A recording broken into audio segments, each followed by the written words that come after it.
Big boss Kannada season 12 ಶೋನಲ್ಲಿ super Sunday with Sudeep episode ನಡೆದಿದೆ. ವಾಹಿನಿಯು promo release ಮಾಡಿದ್ದು, ಅದರಲ್ಲಿ ಗಿಲ್ಲಿ ನಟನಿಗೆ ಕಾವ್ಯ ಶೈವ ಅವರು ವಾರ್ನ್ ಮಾಡಿದ್ದಾರೆ.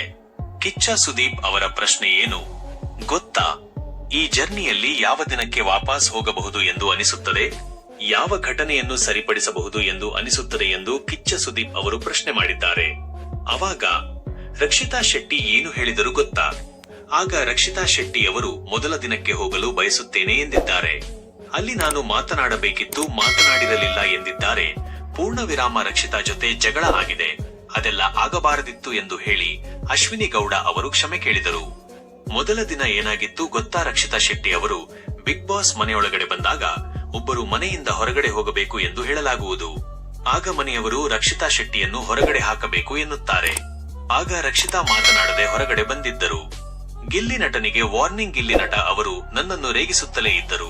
ಆರಂಭದಲ್ಲಿ ನಾನು ಗಿಲ್ಲಿಯನ್ನು ನಿಲ್ಲಿಸಿದ್ದರೆ ಇಲ್ಲಿಯವರೆಗೆ ಟ್ರಾವೆಲ್ ಆಗುತ್ತಿರಲಿಲ್ಲ. ಗಿಲ್ಲಿ ಮತ್ತೆ ನನ್ನ ರೇಗಿಸಬೇಡ, ಇಷ್ಟ ಆಗಲ್ಲ ಎಂದು ಕಾವ್ಯ ಶೈವ ಅವರು ಗಿಲ್ಲಿ ನಟನಿಗೆ ಹೇಳಿದ್ದಾರೆ.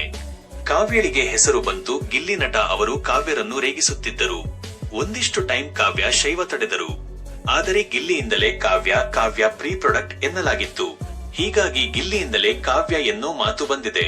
ಇದೇ ತರ ವೈರಲ್ ಸಿನಿಮಾ ಸುದ್ದಿಗಾಗಿ ನಮ್ ಯೂಟ್ಯೂಬ್ ಚಾನೆಲ್ ಸಬ್ಸ್ಕ್ರೈಬ್ ಮಾಡಿ ಸ್ನೇಹಿತರೆ. ಧನ್ಯವಾದಗಳು.